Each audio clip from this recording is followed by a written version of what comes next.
at acceptthechallenge.org. That's acceptthechallenge.org. Catholic Radio in Metro Detroit. This is 990 WDEO, Ypsilanti, Detroit, or on the internet at WDEO.net.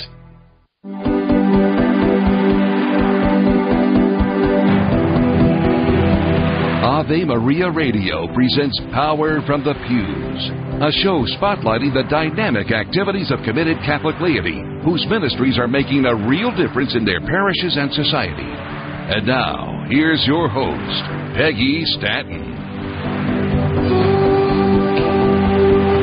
Hello, everyone. Today you're going to hear some horrific stories about the chaos and crisis that war and religious persecution are causing in the Middle East, particularly from the 4-year-old war in Syria and brutality of ISIS in Iraq. But hold on.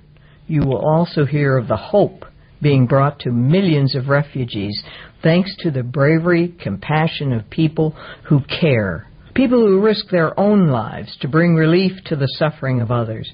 Our guest today is one of those people. He is Oliver Hochedez, and he is the Emergency Response Coordinator for Malteser International, the worldwide relief organization of the Order of Malta, which is the oldest lay religious order in the Catholic Church.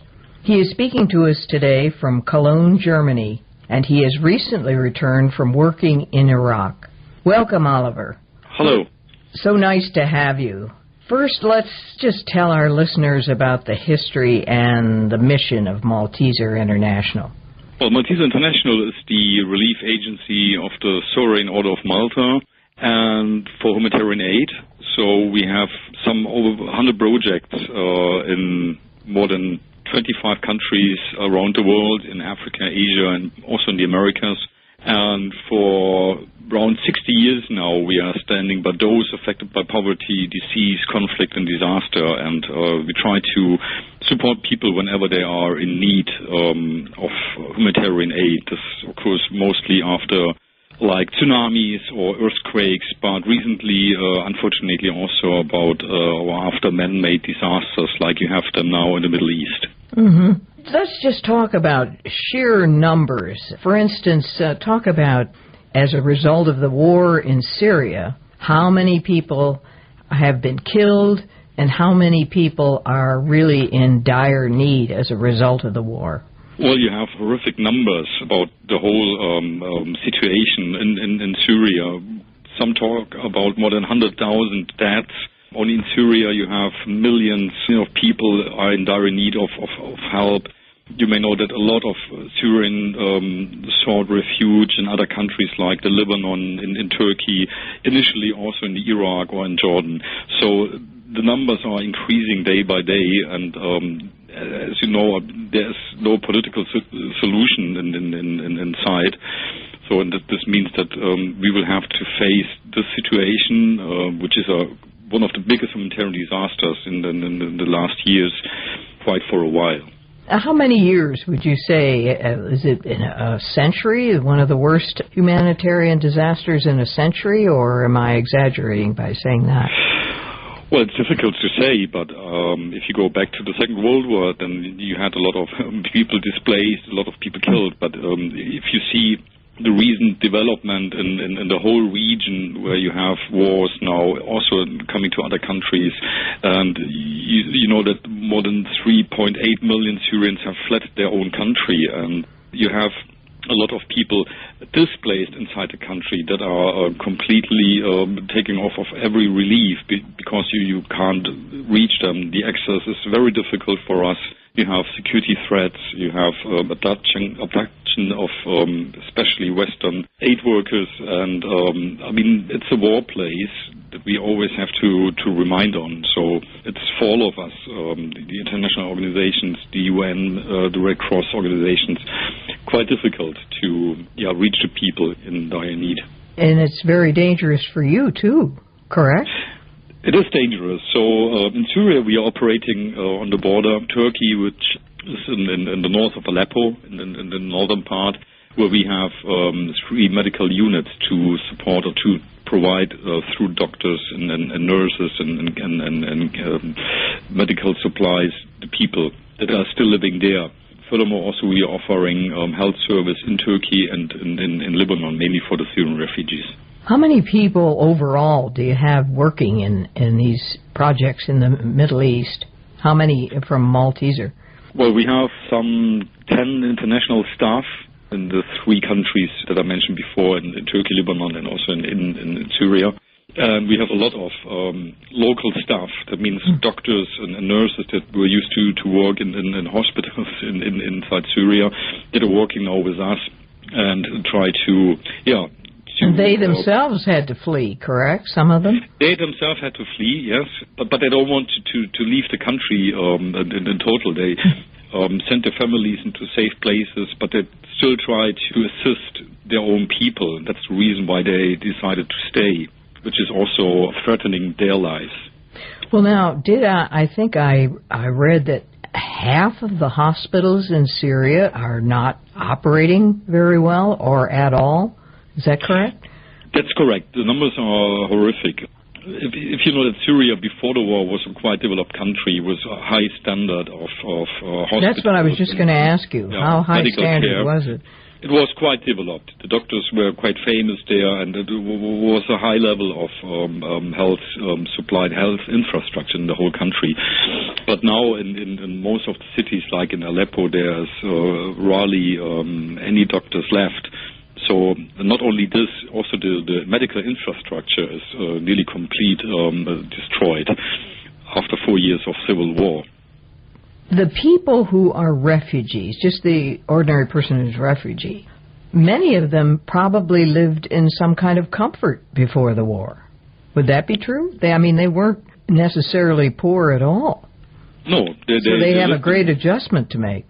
No, you're right. They did live in higher standards as well. They had houses, they had good jobs, they sent their children to university, to schools. So it was partly also a high level of life if you compare it to other countries like refugees coming from rural areas in Africa. You can't compare these 2 groups.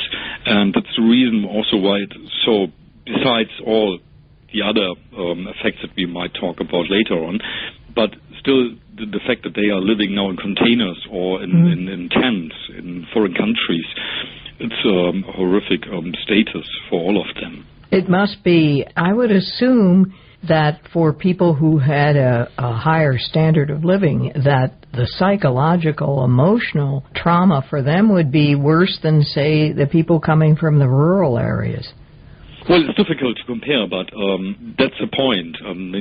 They all survive when they reach to get to other countries, but the things that they went through when they left, the beloved ones they lost, the family members they lost, their homes, many of them don't know if they ever can go back. So this is from the psychological side a very difficult point that we try to resolve a little bit. But it's how do you handle that, Oliver? You're trained to help with the physical problems and food and dentistry and physical medical care, but then dealing with the mental trauma. Do you have many psychologists or people who can handle that kind of?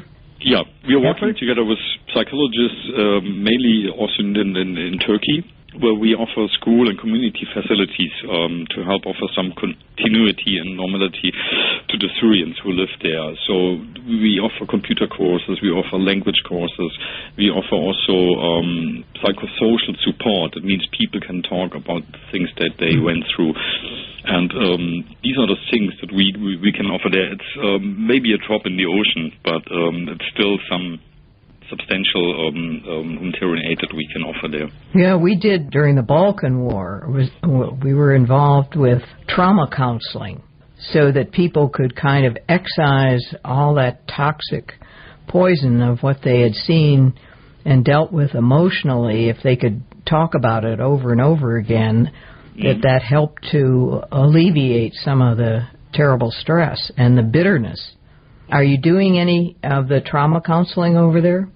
Yeah, we offer trauma counseling as well, but as you know, this will take a long time. It's not that you consult 2 or 3 times a psychologist and the things then are over and you turn back to your nice and peaceful home. The people are still living in this environment. They're still living displaced. They still don't know what happened to their family members and what happened to their homes.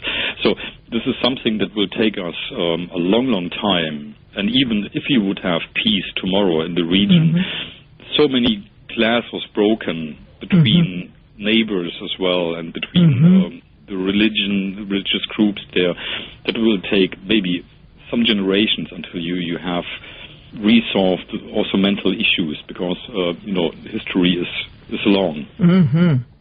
Well, let's talk about Iraq, where you recently were in Iraq, and tell me what is happening there. Is ISIS really as strong as it seems to be from where we sit on this side of the ocean, or is it that their brutality is so ruthless that they seem stronger than they really are? Well, this is one of their tactics, to be as brutal as possible, and the brutality is there. It makes you speechless if you talk to the refugees about the things that they experienced. Well, they marched on last year, and they took the chance when there was the chaos in Syria and also in Iraq to set up very strong structures, and they sized a lot of villages and bigger towns like Mosul and Tikrit, and also in only a few days. So they're well organized and they are quite strong still, even if now the international coalition and also the Peshmergas from the Kurdish sides are fighting them back. The people, it's amazing to me that the bravery of some of the Christians there who have submitted to being beheaded. Is the faith that strong over there among the Christians there that they're willing to go through martyrdom? Well, at the beginning, when ISIS started their operations and they went through Syria into Iraq, then it was so quick that people couldn't react really. So they tried to bring themselves in safe places in the first line.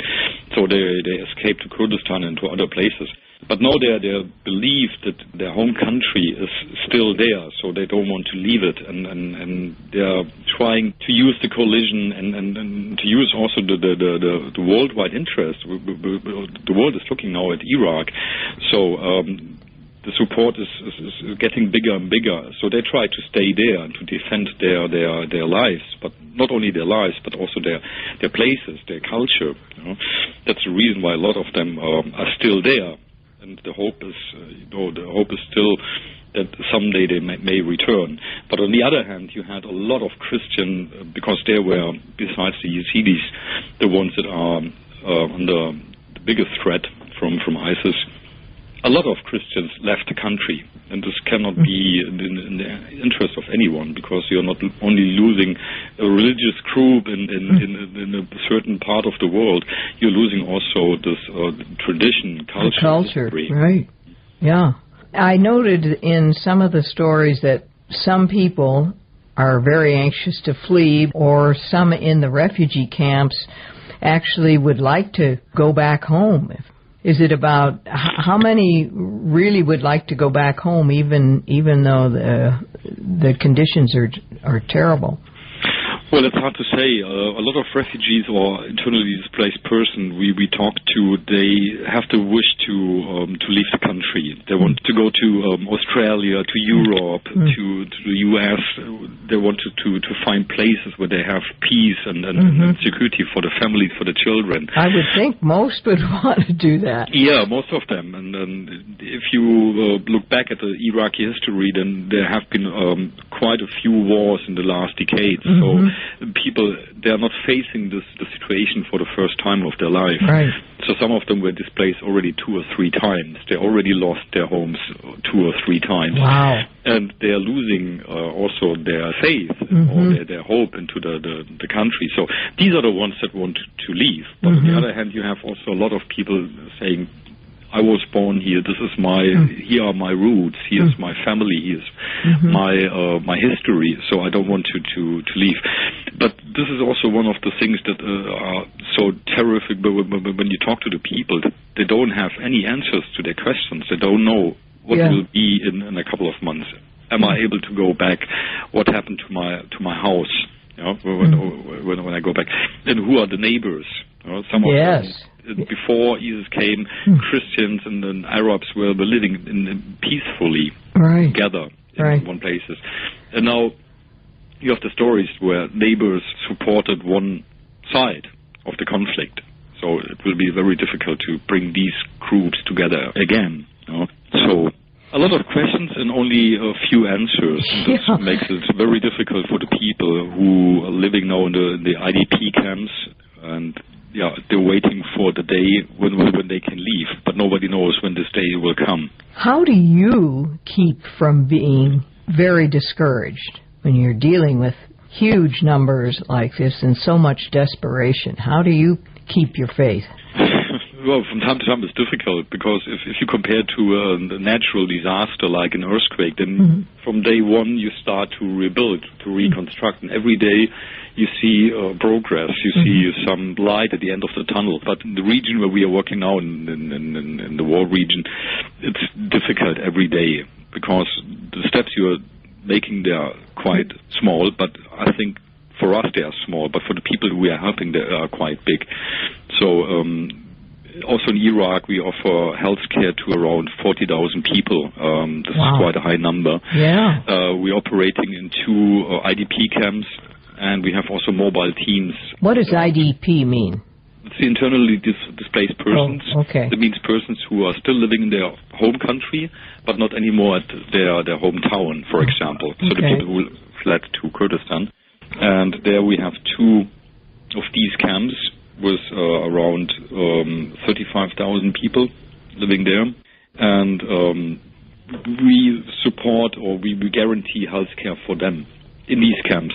And then we have also mobile teams. But you have such a small staff, Oliver. We have to handle 40,000. You need a lot of experienced doctors, nurses, psychologists.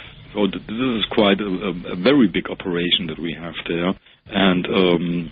We started this in Iraq last year in July, August, and we are mostly working through the churches, through the Chaldean church, but also through partners who are already there in Iraq and in Kurdistan. So these are, as you said earlier, that a lot of your workers and volunteers are from the area, and your staff is, you said 10 of the 10 in Malteser International, but then you work with people in each of these countries, that you get quite a group of volunteers to help you. How big would your staff from the local area be?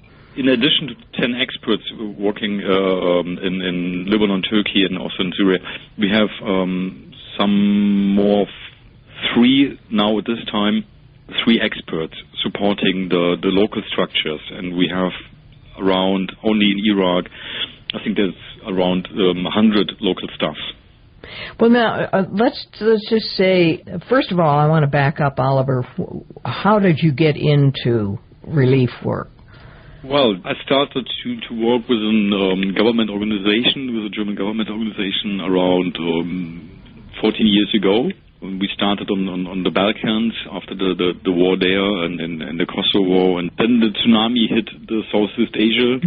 And this was then the beginning of operations and of a life that I conducted also abroad. So I was not only based in Europe, there were a lot of countries where we offered technical relief at the beginning, and then it changed to humanitarian aid for different organizations. And how did you happen to come to Malteser? Well, I started to work with Maltesers around 2.5 years ago when I finished my mission in Ethiopia, in Africa. And we have been always in contact, and then the situation in the Middle East, especially in Syria, started to get worse, and so then we decided to cooperate, if you can say it like this. So then I started as the emergency response coordinator for the humanitarian aid worldwide. When you first go into a country where there's been a disaster, whether it's, well, I'm sure it's different, as you say, a war disaster as opposed to a natural disaster. Take us on a kind of a step-by-step. What does Oliver do when you first get into the country? That must be just overwhelming. Well, it's of utmost importance that you have local structures as well, that you have people already in the country, maybe the local staff that is able to provide you with basic information. Then you have to be in contact with the UN organizations, with the Red Cross organizations, to get the information also about the situation in the country that you are going to. Then we are also working together with the embassies to get this bigger picture about the situation. And then especially when you have a country like the Iraq or Syria, where it's very dangerous as well to go there, you have to make sure that some security standards are met before you enter the country. So we don't send anybody into a place where his life is really threatened, because then this would make no good for nobody. Yeah, you couldn't help anyone if you were annihilated yourself. Yes. Let's say in a natural disaster, how quickly, say Haiti or something, how quickly would you come into that country after the disaster happened? You wait for a few weeks, or you come immediately, or how is that? The goal is to go immediately. I mean, you see then from the news about the impact. Let's take, for example, the earthquake in Haiti in 2010. It was quite clear only after a couple of hours that this was a huge disaster that affected a lot of people. So the first thing is you follow the information that you can get from the internet, from the television, from the media especially, and then you decide to do you offer something? Can you offer something? Does your help has an added value? Is there also an international request from the country where it happened? Then you try to get the first plane you can get, and then you fly there, so to the country. And then sometimes you have to take also the car, because maybe the airport is damaged or the harbor is damaged. So you have to be quick, and you have to look for ways to come there. And then you start to talk to your local partners, if you have some, or to the international organizations that are already there or that are coming. And then you try to see where can I offer the help that we are most experienced on. This is the wash sector, so water and sanitation, and also the health sector. So people who are in the country, I mean, they may not be up to speed either, correct? Because if you're there so quickly, right after the disaster happens. I mean, what many people forget is that the first responders is always the local community. Those are the people where the disaster happened. And these people are offering the biggest help at the beginning. They are saving most of the lives, especially after an earthquake, where you have between 70 to 100 hours to rescue people from lying under collapsed buildings, for example. So this is always a local community. And also all the internationals coming after a couple of days or a couple of hours, if you're lucky, they are offering them help in the second line, which is also very important. But it's always the local community who is there immediately after the earthquake or after a tsunami. You know what I thought was an amazing statistic? How many children are dying? 12,000? Or what was the figure? It amounted to something like 12 every minute. Children are dying from disasters. Well, I'm very cautious with these numbers because they are statistically. How do you account for them correctly? Sometimes I don't know where they have the numbers from. But what is true is that every day a lot of thousands of people or children especially are dying from malaria still, or from diarrhea, from sicknesses that are so common and so known. It's not only the war that kills. It's also the poverty of people, especially living in rural areas in Africa, for example, that we should not forget. For sure, we have the wars on television, on radio, and on the internet every day, but what gets forgotten is really people that living in poverty, and especially children that have not access to clean water, that have access to health facilities, that are suffering under malaria, HIV, and all the other diseases.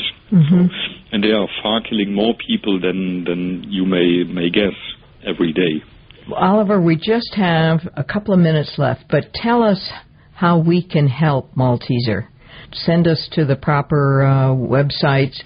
Yeah, it would be good to not lose interest in what's going on, to follow the news, to see what Malteser International is doing, and also to support us through donations, because this is, at the end, donations are needed to offer help, humanitarian aid, in all the countries in the Middle East now. And as you know, this crisis will stay for a couple of months, if not years. So it's very important to be with the people that are suffering, to follow the news, and also to donate from time to time. Can you give us an address where on the internet where people can go to make a donation? Well, it's Malteser-International.org. This is our official website, and there you will find also the English version of the website, where you can get more information, especially about donations, but also about the things and the humanitarian aid that we are offering on a daily basis. Oliver, you're doing phenomenal work, and there aren't a whole lot of us that could continue what you're doing for so many years. It's terrific. And so I hope people will go to the website and help out with donations and so forth. So, Oliver, we want to thank you very, very much for being with us, and you're in our prayers with your work, and hopefully we will be sending some money to help support Malteser International. Thank you very much for your support and also for the interest in our work. I hope you all will take a look at Malteser International on your computer. They do wonderful work. This is Peggy Stanton, and this has been Power from the Pews. Please join us next week.